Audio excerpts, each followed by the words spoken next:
क्या निष्पाप होंगे? प्रश्न ये। यदि आपका विश्वास, आपकी निष्ठा, आपका समर्पण बिल्कुल बिल्कुल भगवान के प्रति है तो अवश्य निष्पाप होंगे। एक कथा आती है बड़ी सुंदर। एक बार महादेव और मां पार्वती बैठे हुए थे कैलाश पर। तो एक का एक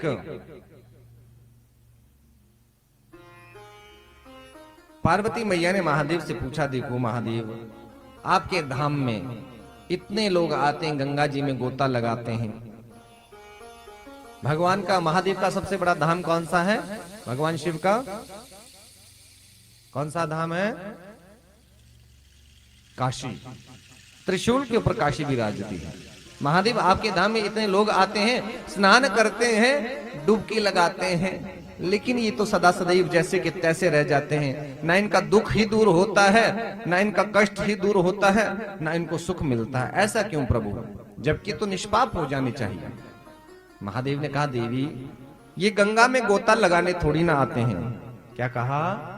ये गंगा में गोता लगाने थोड़ी ना आते हैं, ये तो जल में स्नान करते हैं और चले जाते हैं। नहीं प्रभु, ऐसा नहीं हो सकता है। नहीं पार्वती, ऐसा ही है।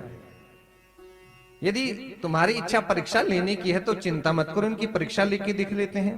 ये जो जीव हैं, जो ये स्नान करके आते हैं गंगा जी में, इनकी परीक्षा कर लेते हैं। तो महादेव ने युक्ति सुझाई पार्वती जी को। मैं एक वृद्ध व्यक्ति का रूप धारण करके एक गड्ढे में गिर जाऊंगा और जितने लोग गंगा जी में स्नान करके आए उनको कहना कि मेरे पति गड्ढे में गिर गए हैं, कोई बाहर निकाल दो। लेकिन जैसे कोई मेरा स्पर्श करने लगे तो कहना कि मेरे पति देव का वही स्पर्श करना जिसको विश्वास हो कि गंगा जी में गोता लगाने के बाद हम निष्पाप हो गए हैं, अन्यथा भस्म हो जाओगे।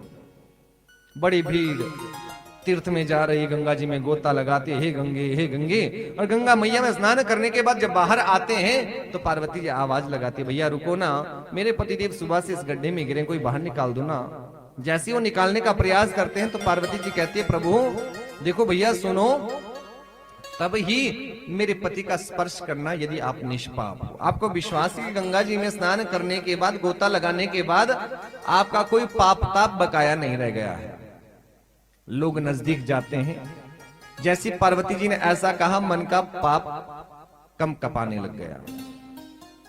गलती से कोई एक आधा पाप बकाया रह गया होगा और हमने इन व्यक्ति को छू लिया तो हम तो भस्म हो जाएंगे। सुबह से शाम हो गई, कोई भगवान शिव को निकालने वाला नहीं मिला। समझ रहे हो बात को? लोग तीर्थों में जाते तो सारी भक्ति जो है वो बाहर आती रहती है। जीवन में परिवर्तन करना होगा और विश्वास करना होगा। उत्तमता का जीवन जीते हुए, पवित्रता का, सत्यता का जीवन जीते हुए जो जीव गंगा जी में गोता लगाता है अवश्य निष्पाप होता है। उस समय रात्रि हो गई तो एक युवक गंगा जी में स्नान करने के लिए गए और हे गंगे हे गंगे हे गंगे कहते हुए, आप कभी भी गंगा जी में स्नान करने के लिए जाएं तो गंगा जी के तट पर पहुंचने से लगभग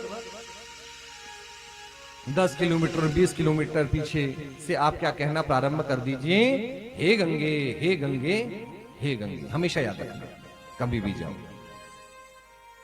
वो युवक गंगा मैया में स्नान करता है और वहां से गंगा जल का लोटा भर करके वापिस जा रहा था तो मां पार्वती ने रोक दिया, भैया रुको ना, सुबह की शाम हो गई, मेरे पतिदेव इसी गड्ढे में सुबह से लेकर गिरे हुए हैं, कोई बाहर नहीं निकाल रहा है, आप कृपया सहायता कीजिए ना।